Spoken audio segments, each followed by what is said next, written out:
What's going on, everybody? Happy Sunday.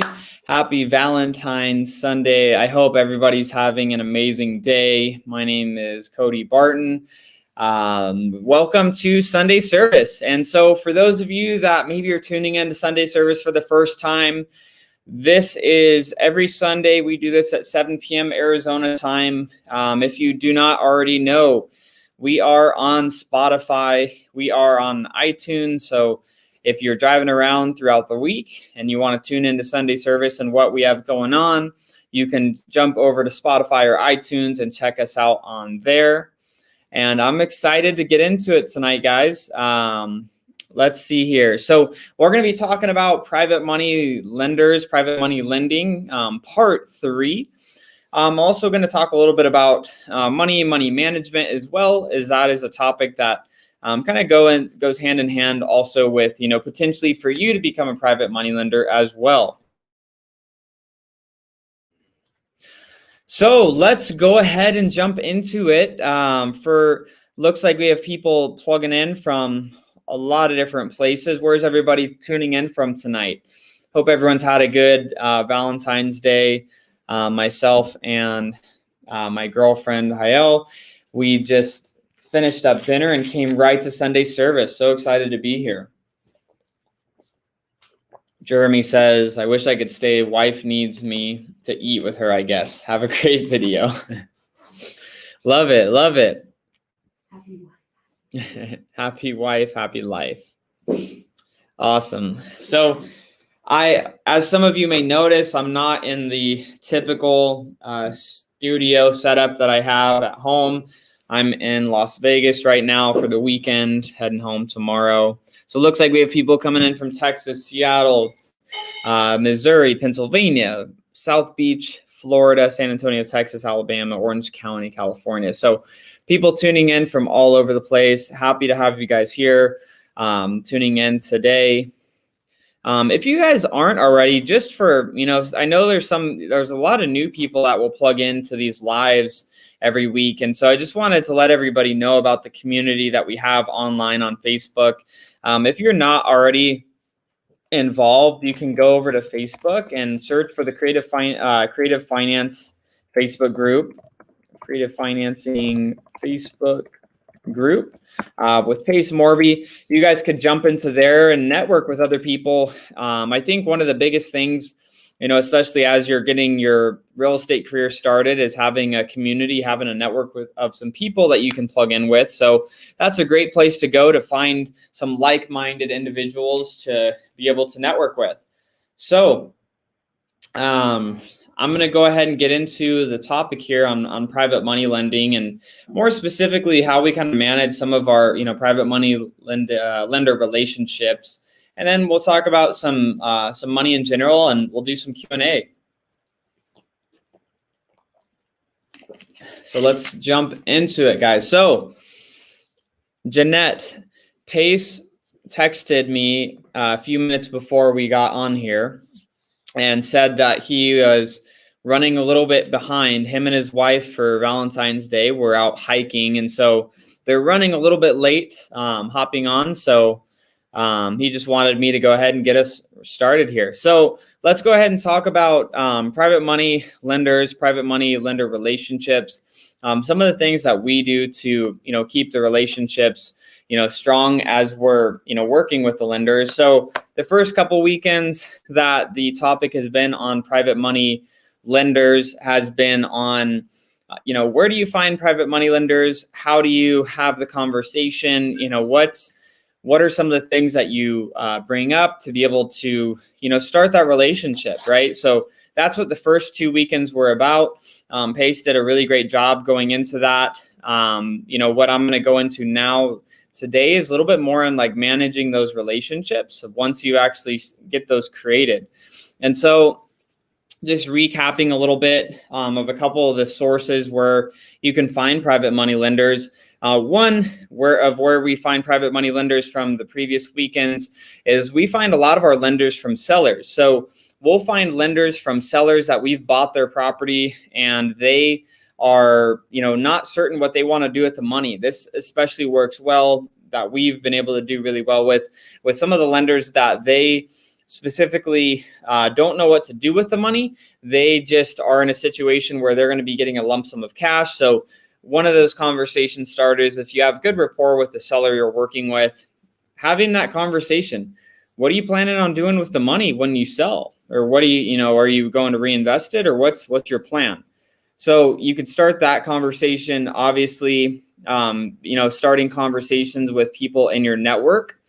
Most of our lenders, just so everybody understands and knows this, most of our lenders aren't other real estate investors. Other real estate investors are looking for lenders. So a lot of our lenders come from people that have regular corporate jobs. So, people that have, a 401k that they're just not really happy with the returns with, but they've been working in their profession, their particular career for 10, 15, 20 years, and they just are looking for a higher return where they could invest that money safely. So I just wanted to recap, some of the places where you can find, private money lenders from the previous calls that we have had. And then, I want to just jump right into, how do you manage those relationships, once you've gotten those started? So typically what we do when we have a new private money lender is the process goes, Pace usually has an initial conversation with them, identifies, time, like what are they looking for, right? So what you have to do when you're having these conversations is, hey, like, what are you looking to accomplish here? That's one of the great questions that you ask sellers when you're trying to put a deal together to buy their property. So, one of those questions that you ask somebody that could be a potential lender is, what are you looking to accomplish? How long do you want to have your money working? I mean, do you want to have the money out for 3 to 6 months? Do you want to have it out for 12 months? Do you want to have it be running for, 2, 3, 4 years? So the reason you want to do that is you're going to be able to identify, okay, is this going to be a lender that could fund fix and flips, like the short-term lender that's like the 3 to 6 month? Is this going to be a lender that can fund my long-term holds? Maybe you're doing buy and holds. Maybe you're doing the BRRRR strategy, or maybe you're buying, subject twos or seller carries to turn into rentals or Airbnbs. So those are some questions to ask, right? That when you're having those conversations with somebody that is in a position where they are ready and they want to lend. So that's how you'd want to start that conversation. And then, once you kind of get a feel for, how much money they want to lend and their timeline and their terms and everything, then it's just about, explaining, the process. And, part of like what we do with the lenders that we work with is, letting them know like, hey, we actually won't take your money unless it's secured by real estate. Sometimes we'll have lenders that, they just want to give us the money and get a return on their interest, or an interest on their money just to give to us. But, we only will take money from lenders where we're able to secure their money against real estate. So what that looks like is, that particular property, say 123 Main Street, we're going to be doing a fix and flip. And the lender is going to be lending, say, $200,000. Now, how do they make sure that they're secure? What we're going to be doing with that lender is we're going to have them wire that $200,000 to the title company that we're making the purchase of that, 123 Main Street property. So they're going to wire the funds to the title company for the purchase of the property. And then what the title company is going to do is they're going to secure a note in deed of trust. Now, again, for those of you that may not have heard the first, 2 lives on private money lenders, the note in deed of trust is essentially a piece of paper that says, that is written on it, hey, my name is Cody, Mr. or Mrs. Lender, you're lending me this money at $200,000 at 10 or 12% interest, whatever the agreement is. And I agree that over the next 6 months, I'm going to, pay you your principal back plus an interest rate of X. And the money has to all be paid back to you within 6 months or within a year or whatever you agree on with your particular lender. And now what happens is with whatever county that you live in or whatever county you're doing this particular deal in, what the title company is going to do is on that note that says, Mr. or Mrs. Lender in the terms, you as the buyer are signing that note saying, hey, yeah, I'm going to pay you. I agree to these terms. Let's go ahead and move forward with this deal. And then so that note's going to get recorded with the county. The deed of trust is going to get recorded with the county. That deed is basically just what's ensuring that there's, insurance against the property, essentially, that, hey, this $200,000 loan by Mr. or Mrs. Lender has to be paid off if this property is going to sell or exchange hands, so that when I go and resell the fix and flip, that's part of what's going to be paid off when I go and sell it to my end buyer, right? So that's essentially just, giving that, bird's eye view again of what those, steps look like when, getting this lender, getting this lender tied into the deal and getting those funds actually into the purchase. So before I continue, guys, I'm going to go ahead and answer a couple of questions. I'm seeing some really great questions coming through. Oh, Matt, how is the McLaren, bro? So I rented a McLaren 570S today here in Vegas, and it's been a blast driving that thing around. Super fun. Definitely would encourage it, for any of you car people on here. Great time, super great time to be able to do that. Matt, it was great. Definitely have to get one now. All right, let's take a look. Chuck says, search your local family office for private money lenders. That's definitely a great idea. Tony, how do we find a private money lender outside of friends and family? So you have to be careful advertising that you're trying to secure lenders, because you don't really want to put yourself in a position where you're illegally soliciting for investors for your business. So, what you have to do is you have to actually, have a relationship established with that individual before, like, the relationship starter can't just be, hey, will you lend me money? Yeah, sure. Like, that can't be the relationship starter if you don't have, proper licensing to raise money. So the way that we raise money is, people that we've established relationships with, we just kind of make the point out there. So if you're having conversations with friends and family, and then you can ask, start having conversations, go to meetups, go to your local meetups. Some of them are online right now. So, go online, start connecting with other investors, talking to them. Some of our best investors have came from people we've met at meetups. One of the, another place you can meet lenders at are masterminds. If you aren't a part of a mastermind, I mean, that's a really key place where you can find people that have money because they're investing in a mastermind. And a lot of the time they're looking to, to continue to grow their own financial, returns as well. So, I have a really great lender from a mastermind that I'm a part of. And, I have access over to, over $1 million in capital from one of the lenders in a mastermind that I joined. Now, I'm paying a 5-figure a year investment to be a part of this mastermind, but part of being involved in a mastermind is it allows you to get around other people that, have capital. So, Tony, what you have to realize is, like, the people that, could be investing in your deals, think about, how can you get around more of those people? Where are people with money hanging out? Where are people with extra capital hanging around?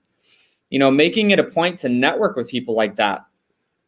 Whether they're in your friend group or not, join masterminds, join different coaching programs. Go to, if there's a certain gym around your town where, more affluent people are hanging around, go to that gym. Johnny Sanchez, dude, you could not be any more right. Definitely relationship based. Private money lending, the way that we get capital is all around the relationship. You build rapport, you build a friendship. Eventually, if you want to do business with each other, they decide to lend you money. Great. That's a benefit to the relationship. Mamadou says, my doctor friends are my best source right now. Yeah. So here's the thing, guys. Doctors, lawyers, attorneys, engineers, all of these different types of high paid professions, there's people in those professions that they're making a lot of money. They make a lot of money take home, but they're so dang busy that they're unable to put themselves in a position where they can learn to invest because they're working on their job. Like I have a friend of mine, he's a surgeon, and he has no time to invest in real estate, meaning like he doesn't have time to study the numbers and everything because he's running a successful practice and extremely busy. That takes up all of his working hours. But what does he have? He has a lot of capital to invest. So like that's a prime candidate. So a lot of the best investors are people that are high paid professions, high paid jobs that they just want to be able to park some of their capital, diversify some of their portfolio out of, being entirely like in the S&P or the stock market. And they want to be able to put some of that into real estate and, into a secured deal. So, great point, Mamadou, on, doctor friends being a great resource. So let me look at a couple of these other questions here. Rohit says, what mastermind are you a part of? I'm a part of two masterminds. One is called the WGR Mastermind. It's out of Utah. And then there's another mastermind that's a private invite-only real estate investor mastermind that runs, 3 meetups a year, once, on the East Coast, once on the West Coast, once centrally. So 2 different masterminds. I would like to be in a third, but I just don't have enough time in the day to be a part of all of these different masterminds and then running masterminds and running, the different businesses that Pace and I are. Chuck, let's see here. So Chuck says, the more you put yourself out there on what you're doing on social media brings people who believe in what you're doing and the money will come. There's a great point to that. There's a really great point to that. So when you're putting yourself out there, obviously you're showing that you know what you're doing. Some people, they're too scared to be on social media. Social media has brought Pace and myself most of the opportunities that we have, from private money lenders, from, being invited to other masterminds, being invited to different, just different environments to be around high-level people. Because you're basically, your social media nowadays, guys, is your business card. What you're doing on Instagram, what you're doing on Facebook, that is what your business card is. So you have to look at, what are you putting out there? Are you putting out that you're in real estate, that you're investing in real estate? That's what you have to see, for your social media is make it work for you. Too many people consume instead of create. That's the problem with social media is too many people are consuming it and they're not creating anything. You probably could look at Pace and myself and think that, dang, like these guys spend all of their time on social media because of how much we put out. We're posting on our Instagrams. We have stuff going in our Facebook groups. We have stuff going on YouTube. We have podcasts, but a very small amount of our time is really put on the platforms. It's on around creating for the platforms for other people to consume. So that's definitely something. That's definitely something to keep in mind with social media. Is it's a business card for yourself. Let's see. Daniel says, how would you pay back your private money lender? I have a friend that wants to try lending with me, probably a 1-year term to test things. It'll be a buy and hold opportunity where we offer him, I don't know what you mean by at the end of there, but you're going to offer him payments. So Daniel, what you can do, there's a few different things that you have to look at is what is your investor trying to accomplish and what are you trying to accomplish? Are you going to resell that hold in a year? Do you want to hold on to that after? So you got to look at, okay, so interest only. So what you got to look at is if you're going to do, say, the BRRRR strategy, for example. So on that particular deal, if you're going to do the BRRRR, you're going to eventually just refinance them out. If you're going to buy it, renovate it, using their capital to renovate the property, get tenants in there, stabilize it with some good tenants that are paying monthly, and then put yourself in a position to refinance them, refinance the entire purchase of the property, to remove that interest. That's what it sounds like. If you're going to be having him fund the whole purchase of the project, of the purchase plus renovations or whatever you're doing to that particular deal, yeah, you're going to have to refinance him out at some point with institutional lending if you want to hold that long term. Or if you just want to do a short term hold, you could just cut them in on the profits. Some people do that getting started. We don't do that anymore, but we just do a flat interest rate. But what you can do when you're starting and trying to build a track record, Daniel, is you could say, hey, if you fund the purchase and renovation of this deal, I'll pay you interest only payments, and then we'll resell the deal in a year and a half or 2 years or whatever that projected time horizon for that particular deal should be. Resell it and say, hey, whatever net on the deal, I'll give you 10% on top of your interest, right? So net of the net profit. So you can structure it however you want, Daniel. Just know what your exit is. That's going to be your biggest thing. You got to figure out how you're going to exit that deal. Because if you're planning to just hold it long term, like that capital is going to get tied up. You're going to have to replace that capital, whether that's you taking your own income and replacing it, or whether that's you getting a traditional loan and refinancing him out. All right, let's see what other questions we got here. I know I missed a few up top as well. Malcolm makes a really good point here. For him and Paula, they're lenders of ours. And so something really important is, for new lenders, you got to educate them about the process. And just make it simple to understand, because we have to understand, like you listening to this recording today, or, this call today, more about real estate oftentimes than your investors are going to. So you got to make them feel good and warm and fuzzy because you're the expert, because you are. If you're trying to bring a lender into your deal and you have a plan, a strategy, and an exit for that deal, you are the expert.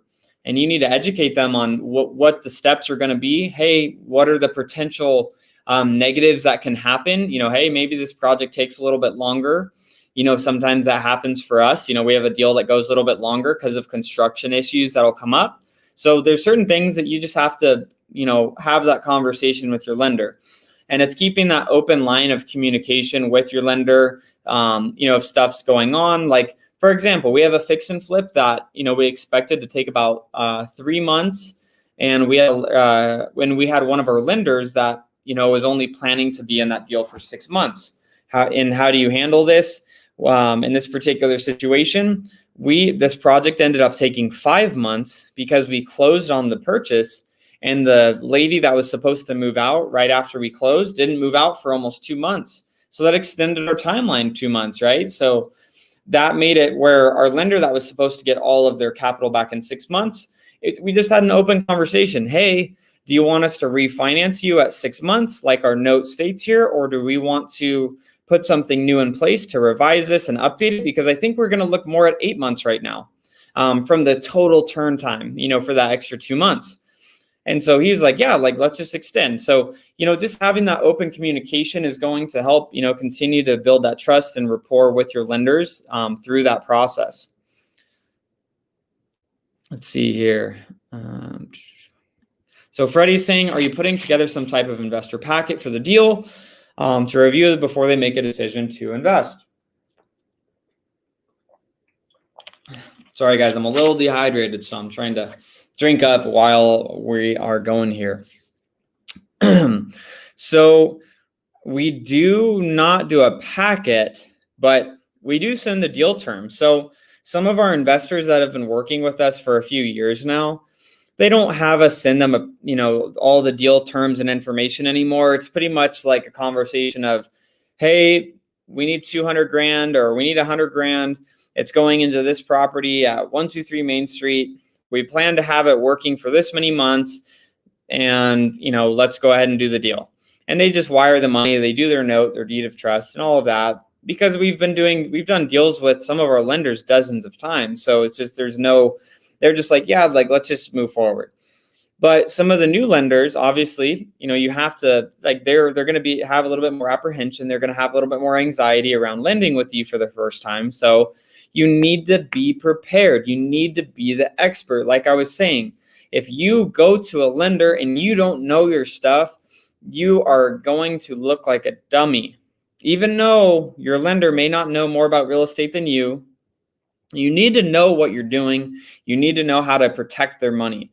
Because when we are working with our lenders, I stress out more about my private money lenders and deals than I do about my own personal money and deals, because I want to make sure that we are taking care of their money and we're being good stewards of their money and putting it into good projects that are going to be a great project for us and for them, and creating that win-win situation. So part of what that information looks like, Freddie, is something as simple as this. We'll have an email that'll go to our lender and we'll say, hey, Freddie, looking forward to potentially putting a deal together for you. Here's a potential deal that we have that we're going to be funding. We're going to be getting funded here in about a week. This, fits the criteria of what you're looking for based on a previous conversation that we had. So I just want to see if this would be, these terms would make sense for you, to lend on this particular deal. We're buying this property here at 123 Main Street. It is a 3-bed, 2-bath, 1,200 square foot property. We are going to be purchasing this property for X amount of money. Here are the pictures of the property so you can see what the condition of the property is. With that, here is the expected budget. We're going to purchase the property for this much money. We expect to spend this much money in our renovation. Here is our Excel or our, estimate from our construction manager, Anna, on our team of what she expects to spend. So our total all-in investment into this deal is X. And we are anticipating, here are 3 comps. Here are 3 verifiable comps that have closed, that have sold within the same neighborhood as the property that we are, planning to flip. Here's what the 3 comps sold for. Here is why they're similar: same bed and bath count, similar square footage, similar build style within the same neighborhood. And with all of this said, they sold in a reasonable amount of time, very low inventory in this particular neighborhood, like just the key points of why this deal makes sense to even flip in the first place. And once I break that down, then I say, we expect to utilize $100,000 at X percentage interest for X amount of months, and our close of escrow is going to be on this date. So this is when we need the money to fund buy. And then I also go into, following up from a call, and your money is, of course, secured by a note and deed of trust against the property. Like that is what that email essentially looks like, Freddie. It's very simple. You don't have to overcomplicate it. It's just, this is what we're doing. This is how we're going to accomplish our goal. This is what supports what our goal is. This is how long we expect it to take. Let's either move forward and let's do the deal, or if it's not a good fit for you, no problem. We'll have one of our other lenders fund the deal. And that's essentially how we'll put that together.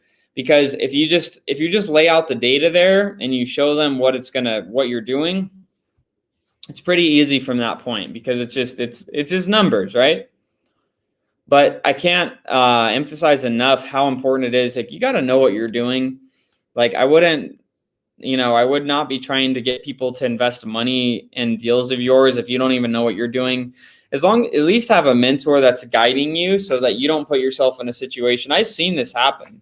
I've seen it happen where other, real estate investors, I'll never say the name, obviously, but I've seen other real estate investors put themselves in a spot where they've borrowed money from lenders and they don't know how to get the deal executed. And now they're in a position where, they're losing money on a deal and losing, private lender money. So you just gotta know what you're doing, and, don't get in over your head if you don't know how to put a deal together.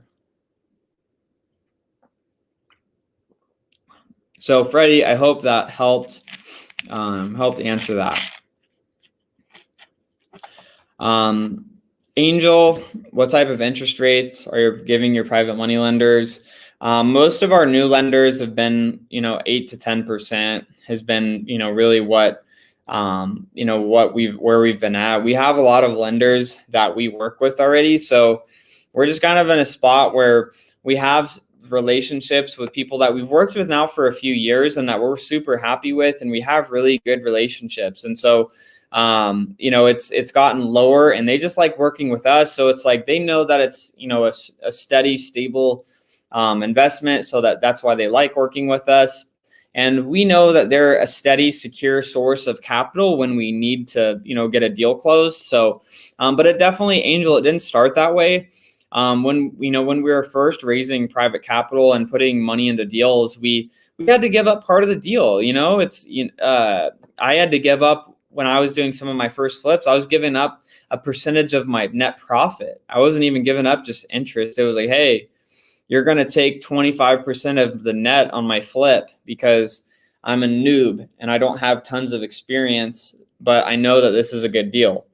So that's how you build your track record. Obviously, if you can get better terms than that starting off, yes, go do that. But, if you're having a hard time and like you're going to pass up on a deal because you don't have the money, but somebody will lend you the money and, take a little bit of the deal, whatever you got to do, get the deals going, get your track record going. People get too caught up in, needing to make the most amount of money out of every deal.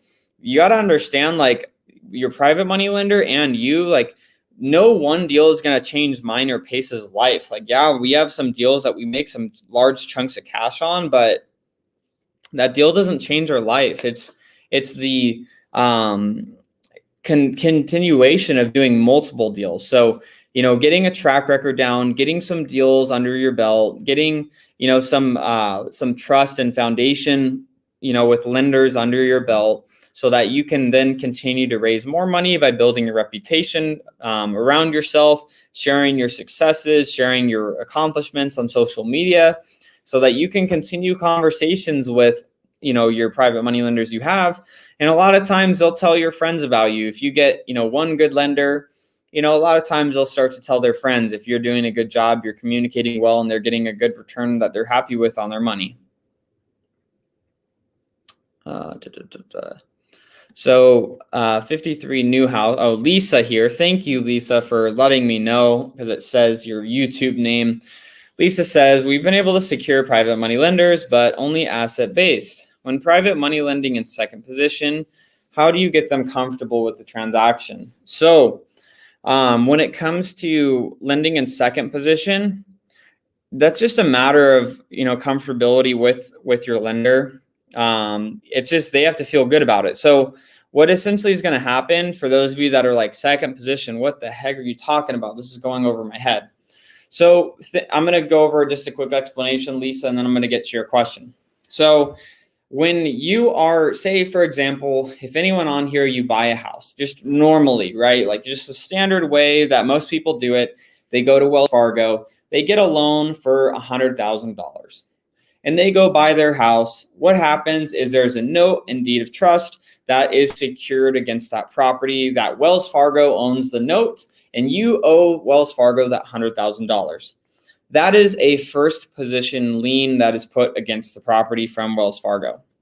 Now, that is what first position is. It's the first lien against the property, the first loan against the property. So the second position would be this, for example. Say on that property you bought for $100,000 with a loan from Wells Fargo. Now that property is worth, let's say, $200,000. And let's say you get a second against your house. There's people that talk about it. Oh, I got a second mortgage. I got another mortgage against my house. There's banks that will give you a second, or, you can look at like a HELOC, a home equity line of credit is kind of like a second against the property as well, in a way. But basically a second would be a mortgage or a lien, something that needs to be paid against the property that is in second position against it. So what does that mean? So let's just do this for the example. Let's say that property that I bought for $100,000, I owe $100,000 on it in first position to Wells Fargo. I go to private money lender, or I go to Bank of America and they give me a loan for $50,000 against the property in second position. So now I owe $150,000 on that property, $100,000 to Wells Fargo, $50,000 to Bank of America. Now, let's say I foreclose. I can't make my payments, and I'm just in a situation where they're going to foreclose against my property. Now, what's going to happen is, say my property is worth $175,000, or, let's just say $175,000. And I hope this may go over some of your guys' heads if this is the first time you're hearing this, but it's totally fine. You can come back and listen to it again. But let's just say the property is worth $175,000 and my property goes to foreclosure. It goes to the auction. It's auctioned off and other investors are bidding to buy my property because I couldn't keep up with my mortgage payments and my property forecloses. And let's say that the investors, they bid up the property, and they end up paying let's just say the market value, $175,000. Now what's going to happen is, or let's just say a little bit under, let's say it's $155,000 is paid for the property. Now, the first lien is entitled to their payoff first. So that first $100,000 would go to pay off Wells Fargo, which was that first lien holder, right? The second lien holder, which is Bank of America that I mentioned, would be the second chunk that gets paid off. So that's the difference really, is your first lien is paid off first and your second lien would be the one that's paid off second. And then remember I said there's $155,000 that was paid for the property and I only owed $150,000. I would get the extra $5,000, even though it was foreclosed. I still am entitled to the equity that, above what the payoffs were for that property. So where there's a risk in second position is, let's say, what if the property sold for $145,000 instead of $155,000? First lender, Wells Fargo, gets their $100,000, they're paid off, and now there's only $45,000 left. But Bank of America, they're owed $50,000. Well, second position, they're only going to get $45,000. They're going to be $5,000 short. That's what happens. That's where there's uncertainty with, first versus second position. But really, Lisa, you're just going to have to find investors that are comfortable with that.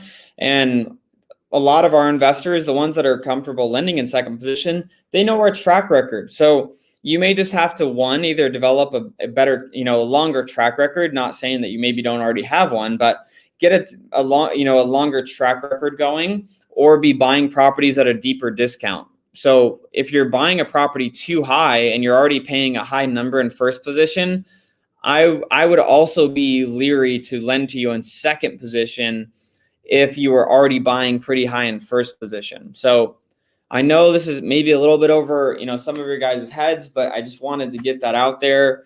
You just have to find lenders with different risk tolerances. Every lender is going to have a different risk tolerance. If you look at myself and Pace, we have a very different risk tolerance. Like, he wants to buy multiple properties out of state as Airbnbs, and I'm just honestly not really comfortable doing that right now. Does it mean that they're a bad investment? No. I just don't want to do it. I make my decisions off of how will I sleep at night. If I can't sleep good at night because I'm stressed out about a property, I don't want to do that deal. So Lisa, that's what you got to look at, is you got to find the right lenders that are, comfortable lending in that manner. That's really what it comes down to at the end of the day. Yeah, Debbie, second position's mostly based on relationships and credibility. In your opinion, yeah, that is entirely it. I can't say it any better than that. You just have to have, a good track record most of the time to get those type of lenders. Freddie, thank you. Great question. Appreciate it. Noah Hoffman, what's up, dude? So when you're new, you have to give up equity because you need the private money lender to get in second position. Noah, that can be true.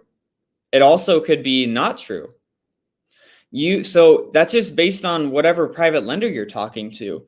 If you cannot for the life of you find somebody to go in second position unless they're getting some equity in the deal, if they're not getting some equity in the deal and you're just at a wall and you can't get a lender in the deal, does it make more sense to do a deal and give a lender 10% of the back end or 25% of the back end versus not doing the deal at all? That's what you have to just underwrite into, what makes sense for you. But I lean on that if you're new and getting started and trying to, build your track record with lenders, Noah, I would definitely put a lender, I would put a lender in a position where they're getting a percentage of the equity. If you can't get a lender to lend you any other way, I'd rather do a deal and make less of the deal. Like that was a big thing. Like I used to work as a real estate agent, and I never understood why, I didn't work on a team. I had a small team of agents that worked with me, but I never understood why people that were very, underperforming agents, like they would only sell a few houses a year and they wanted to sell more. That's what I mean by underperforming. They only sold a few, but they wanted to sell more. They wouldn't join a team and actually have help with leads and a system in place to be able to, actually do more deals and make more money. They make a little bit less on per deal, but they make more money overall. Like that's what I would look at if you're looking for lenders right now, is look for if you can find lenders that will fund your deals or put money into deals with you and you can't do any other way, but you have to give up a small portion of the deal. I'd do that all day long. If it means that you're getting the deal done. Now you have to, at some point, recognize your value. And, really money is easy to find. Like a lot of people have money, but the hard thing to find are deals. True good deals. You're the one that has a great value add, that you have to realize as the investor. You're bringing a great opportunity for a lender to the table by allowing them to have something to place their money into and into a pretty secure asset. So, just my 2 cents on that. Let's see what other questions. Noah, thank you for bringing this up. So 17th. So for those of you that don't know, Noah actually manages our Airbnbs for us. And, Noah is freaking awesome. So we appreciate you, Noah. The property on 17th, as people know, we are in this weird COVID world now where it is difficult to evict people.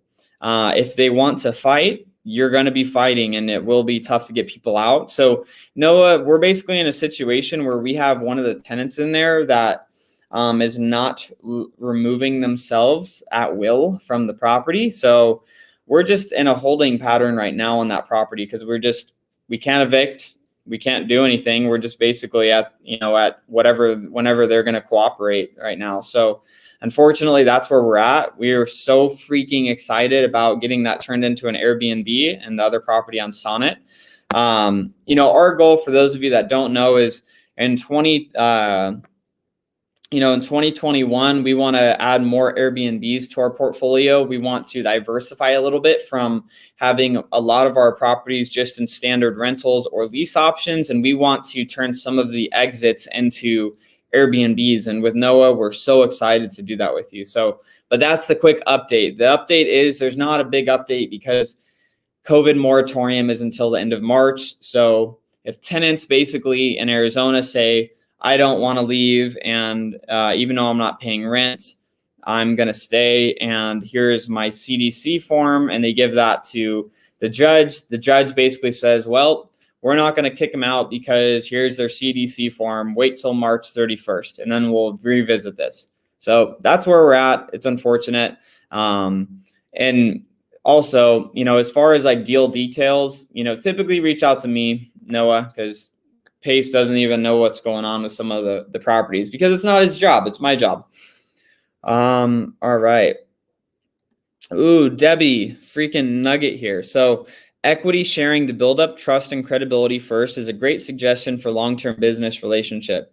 I agree with that fully. And again, especially for people that haven't done a lot of deals, they don't have a track record. They can't show, 5 active projects they're doing right now. They're like, hey, this is like my second deal or my first deal. Like you have to do that. You know, so you just have to, you know, just do what you have to, like get your hands dirty, like get in, you know, make a little bit less on a deal at the beginning so that you can make more long-term. Real estate in general, it's a long-term business, guys. One of my, oh my gosh, Rick, Biden will kick the can down the road until the fourth quarter. Please, please, God, don't. I hope that does not happen. I'm praying for the best, you know, whatever outcome happens. You know, but that's just at the end of the day, you know, this is just the world that we're living in. So we're just doing the best we can. And, you know, part of that, Rick, is, you know, as an investor, as an entrepreneur, you know, you have to be able to pivot, which is why we're turning some of our properties into Airbnbs. We are, you know, attempting the best we can to get some of our tenants out of some of our properties that will do better as Airbnbs, so we can turn those into Airbnbs and have less of the tenant issue with the moratorium going on. And then some of our acquisitions we're looking at buying right now, we're looking more at, okay, if we can close and do this deal, can we turn this into an Airbnb instead of, you know, having to make it be just a standard rental. We're still buying for regular rentals too, but we want to be a little bit more diversified because of this new normal world that we're in right now. Malcolm, guys, realize Cody's doing 90% of the interactions with us as private lenders. He knows the intricate details. He is the man on this. Malcolm, thank you. I appreciate it. You know, I try to do our best to, you know, make sure our lenders know what's going on, understand what's, you know, happening in a transaction, you know, to keep the line of communication as open as possible to, you know, make sure that our lenders feel good and, you know, understand what's going on, right? So that's the goal. Noah, we will work with you on that out-of-state comfortability with you over time. I mean, I would, if anyone has leads on some subject twos or seller carries in areas that, you know, I am more interested in owning real estate. I mean, if it's somewhere around Austin, Texas, somewhere around, you know, Miami, Florida, or some of the, you know, nice beach areas in Florida, I would definitely look at buying and doing Airbnbs in some of those areas too, just because I want to go and stay then too and be able to stay there basically for free because it's making money the other time. So Rick, great point. Thanks for that. Yeah, you know, you just have to be able to pivot. Like the world is always going to be changing. So for those of you that are on here, like wholesaling may not be the move at all times. Like you may have to pivot and do more fix and flip. You may have to pivot and do more creative finance. You may have to pivot, do Airbnb. Like there's always going to be opportunities in real estate, but as things change in the government, as things change in the state, as, you know, supply and demand changes, as it goes from a seller's market that it currently is right now in, you know, February 2021 to a buyer's market, things are going to have to change. And, you know, as a great investor and as a great entrepreneur, your ability to be able to pivot as things change will, you know, show your, you know, likelihood to succeed long term. Oh, Blake says, Noah, hit me up at the mastermind for Las Vegas Airbnb deals I'm looking at. I would look at some in Vegas too, potentially, depending on where they're at. I'm in Vegas right now and it's pretty dope here. It reminds me of AZ. Ray says, I have South Florida sub 2 leads. If you have leads, so guys, for anybody that is on here, I'm going to put this number on for all of you to be able to reach out to, just in case. If you do have any deals in Arizona, Florida, Georgia, Texas, whether they're sub 2, seller carry, wholesale, fix and flip, whatever that type of deal is, please reach out to Nick Newling on our team. His phone number is 480-819-9295. That again, for those of you that may just be listening and not seeing me, you know, type this right now, Nick Newling, 480-819-9295. I put it in the chat. Please, you know, send those deal opportunities. We want to buy deals. Like that's what we're trying to do. We're trying to buy some more real estate, guys. So I'm going to wrap this up here in the next couple minutes, but what I would like to do is see if, you know, if there are any other questions before we do wrap this up this evening. So all of you can go spend your time, if you're in a relationship, with your significant other for the rest of Valentine's Day. Creighton, you guys are so amazing. Thank you, Creighton. You're freaking awesome. The reason that, again, Pace and myself decided to create Sunday service was we just have felt so grateful and blessed for the success that we've had in our businesses over, the last couple of years. And that's why we decided to do it. This started, 2 years ago as just hey, Pace, let's just hop on like a free conference line and let people listen into what we're doing in our business.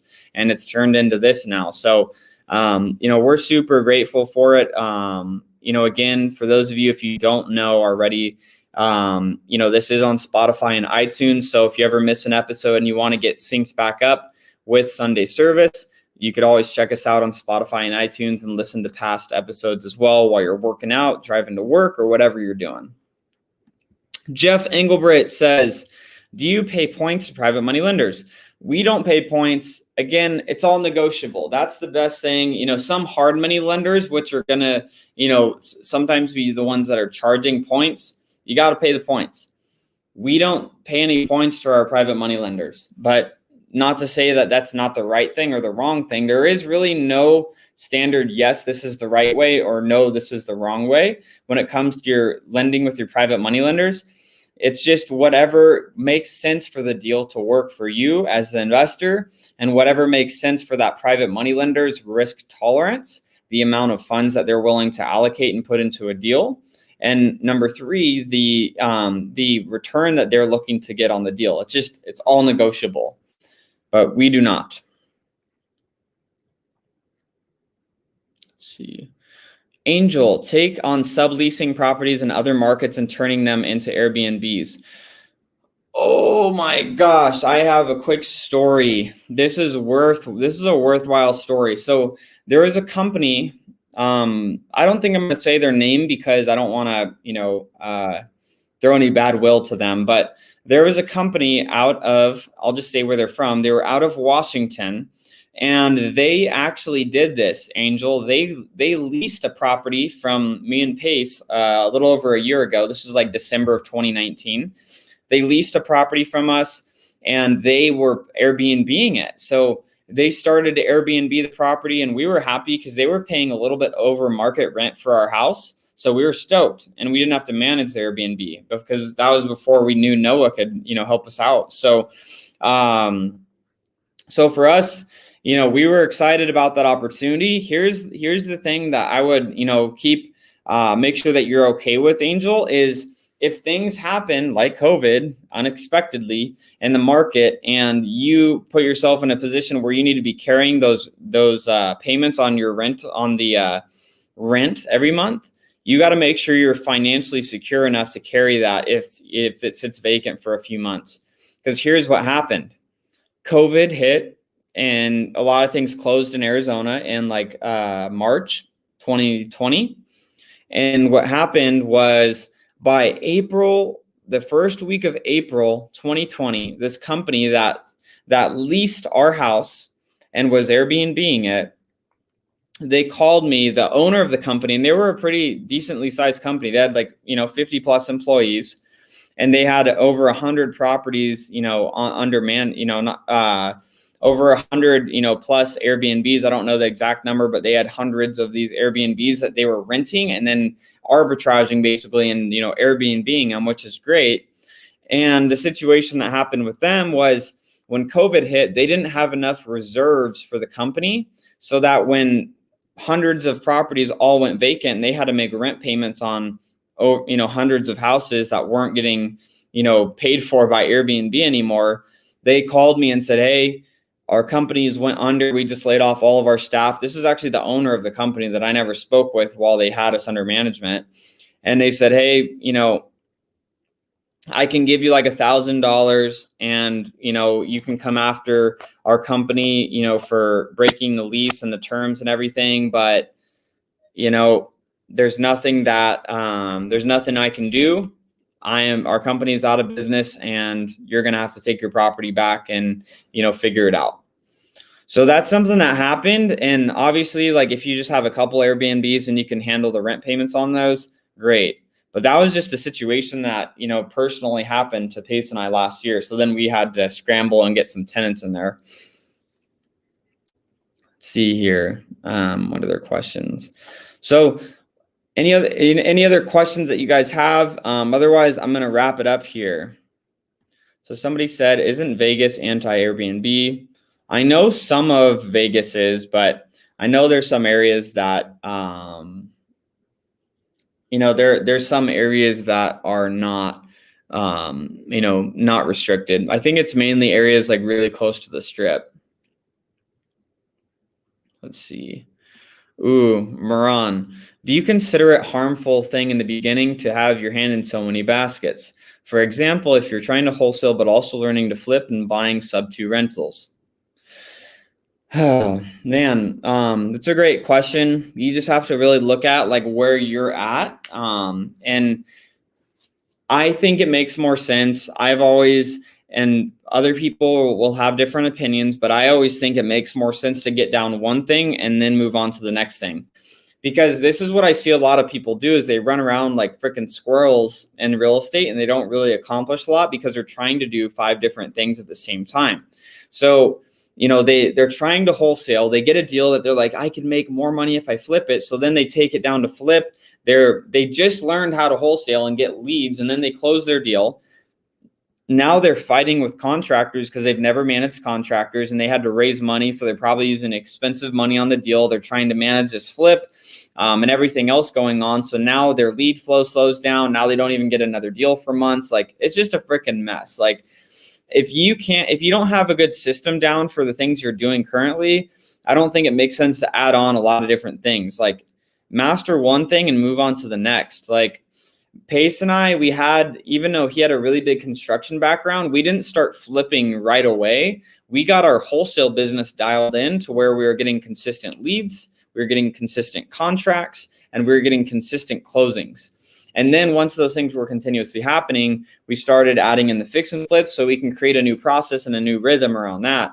And then we started buying rentals because then, our fix and flips became very routine and rhythmic as well. So we were able to add on, doing the rentals and then now Airbnbs and, some of the other things we're working on. So would I recommend trying to do it all at the beginning for, no, I would say master one thing, move to the next, master something, create a system, move to the next, master that, create a system, move to the next. That's what I would say to be able to, and again, some people might disagree, but that's in my experience, the way to actually be able to get the most out of what you're doing. It's hard to be really focused. And it's very difficult to focus on multiple things at once when you don't have a good foundation yet. All right, I'm going to finish with this last question. Moran, thanks for the question here. Creighton, what's your best response for someone that says they don't want to be in second position? They're afraid of us taking rehab money and running without doing any repairs and no value in the property.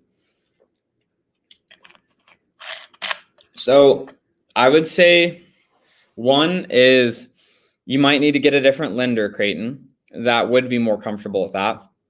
And two, maybe you need to just get a little bit more of a track record. I mean, you own multiple rental properties and you've done a lot of real estate deals. So maybe what I would do is maybe be presenting how you're going to run that project. So like if you're looking for $25,000 or $50,000 in second position, like maybe lay out a well-established plan of how those funds are going to go into your deal of like, hey, we expect it to be a 7 or 8 week long project and we plan for week 1, $5,000, next week, $5,000, like whatever, however much money that you need in second position, like where that money's going, how much and when is it going there?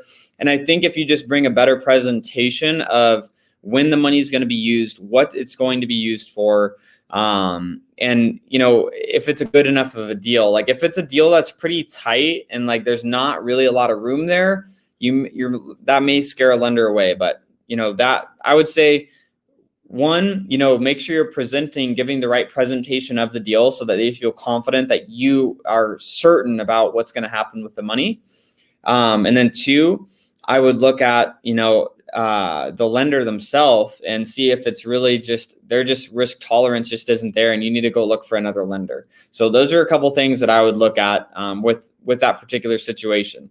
Again, some lenders, like, guys, I have my parents, guys, the people that have raised me as a child and that I love to death so much. And I want to get them, no, not I want, it's I want because I want to help them, because I know of how many of the lenders that we have, lending on deals and that are making, great returns, that I want to be able to place some of their funds into deals with that Pace and myself are doing.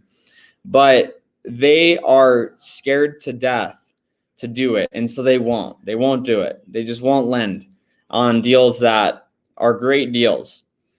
So Creighton, part of that is it's just sometimes the lender is just not going to be the right one. The risk tolerance isn't there. Like, I think I can do 1,000 projects and my parents will still be like, I don't know, if it's something that, we can do. I don't know if we feel comfortable. Like, it's just some lenders are just not going to be the right fit. So that, whether that's going in first position or second position. So you just got to talk to the right lender.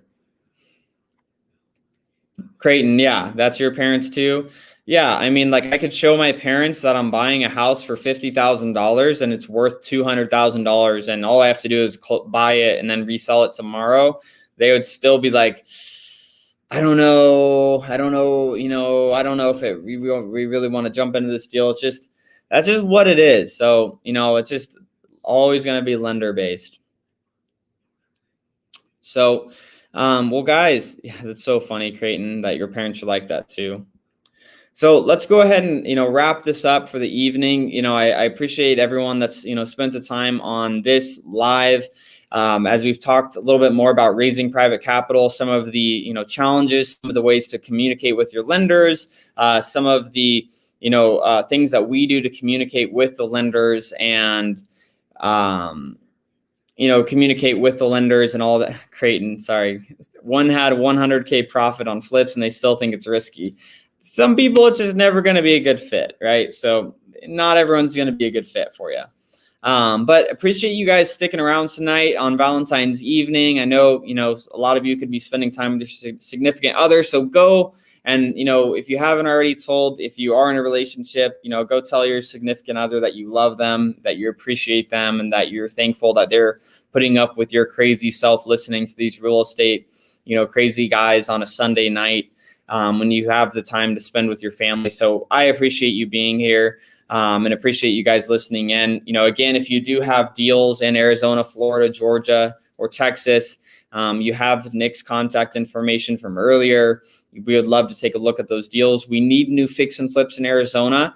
If you had not already heard, Pace and Jamil are going to be starting on a TV show with AGAINNN in about a month, and we need a lot of fix and flips for that TV show. So when I say, hey, like, we're looking for fix and flips, I don't even mean we need fix and flips, because we could get a good amount from our own marketing, but we need more on top of that to feed the appetite that the TV show AGAINNN is trying to have us record here in about a month. So we're super excited about that. Super happy you guys were here tonight. Again, we are on Spotify and iTunes. If you've gotten any value from this tonight, make sure to like, comment, share with your friends. Go to the Creative Financing with Pace Morby Facebook group and share something you took away. Bring some value to our community that we always, try to do our best to bring to you guys. So with that, appreciate you guys. Have a wonderful evening, and we will talk to you guys soon.